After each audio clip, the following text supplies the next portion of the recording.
Is it okay for you if we film you? Yes, it's okay for you to film me. And what's your name? My name is Durgai Nath. And how did you get this name? My Guruji gave me this name.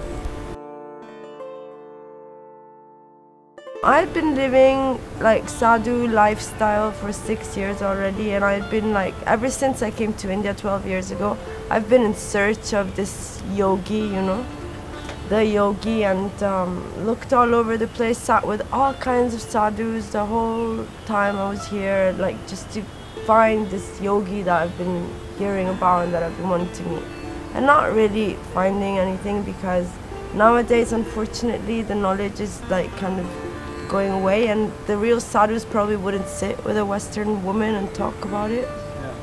So then eventually I realized that in an anthropological sense, I just wanted to have the key to get inside the sadhu world, and the key is to have one mala that belongs to one of the sadhu families.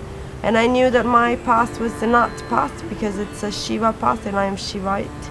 So then I met my Guruji and I asked him if he could please be my guru, and he said yes. And he gave me my mala, this mala. He gave me the mantra and he gave me my new name. And I was reborn as Durgai Nath. What was your name before that? My name before that was Daria. It was an Italian name, and now I've got my new Indian name.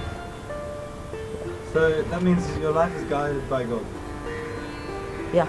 Decisions are basically given also by Him in your way. I think everything is predestined by Him. We still get to do choices. We make our choices and we live our lives, but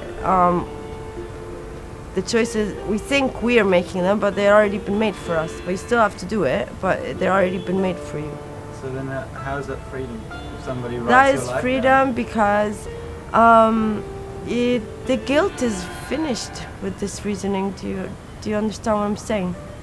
If you believe that everything that you might think that, oh, I shouldn't have done that, or this wasn't right, or this is like, it was already predestined. You don't have to feel bad about anything anymore. And this is what makes Hinduism so special, in my opinion, but you know, other people might have to. So you didn't find truth in the Western? No.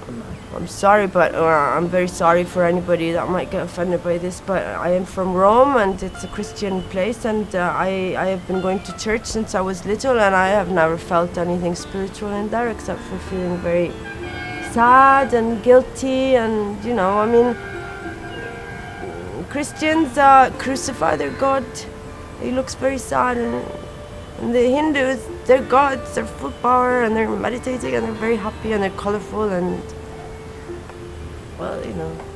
But I mean, sure, God is one and great and has many names, and whatever your path is, as long as you follow truth. So it's important for you then to find the right beliefs to follow.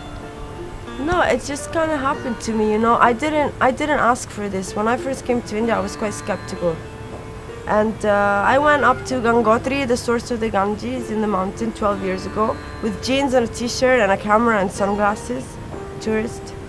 I went up there, I sat near this temple, and suddenly, out of nowhere, Om Namah Shivaya, this mantra came inside my heart, inside my ears, and I was just like completely overfilled with joy and purity, just like this, from one second to the other. I guess that's what you call faith, like a call of faith that just kind of suddenly happens to you. And I came back down from that mountain, completely different clothes, wearing rudraksha all over the place, and just like Om Namah Shivaya, Om Namah Shivaya. It changed my life. But I can't really tell you that something logical happened to me. It just kind of like, this feeling came inside of me. And how did your family take your choice? How did they?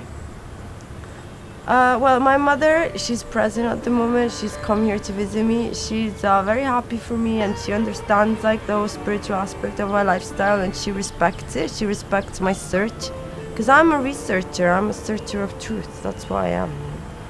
And she understands that and she respects that. And my father and my brother, they think I'm completely crazy, out of my head. Hi, Dad.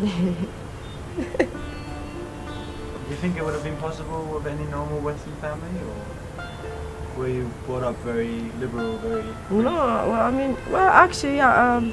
My father is 85 years old, Italian man, and my mother is 60 years old, and was married when she was only 23 years old. So we lived in kind of like, you know, but then I went to an American international school in Rome. That's why I speak English like this. And that's probably what like kind of broadened my horizons, because I was brought up with kids from all over the world. And I studied, I went to university in America, I went to university in England. You know, I was like, I was studying, I was doing like, you know, the thing that you do. Like. And then my mother took me to India. She bought a caravan and said she's going to drive it to India if I wanted to join her. So I joined her and we came here, and that was it for me. How long was the drive? Where did you start from? London to Malaysia. Yeah. So India was just one of the stops on the way. Yeah, but it was the longest one, 6 month stop.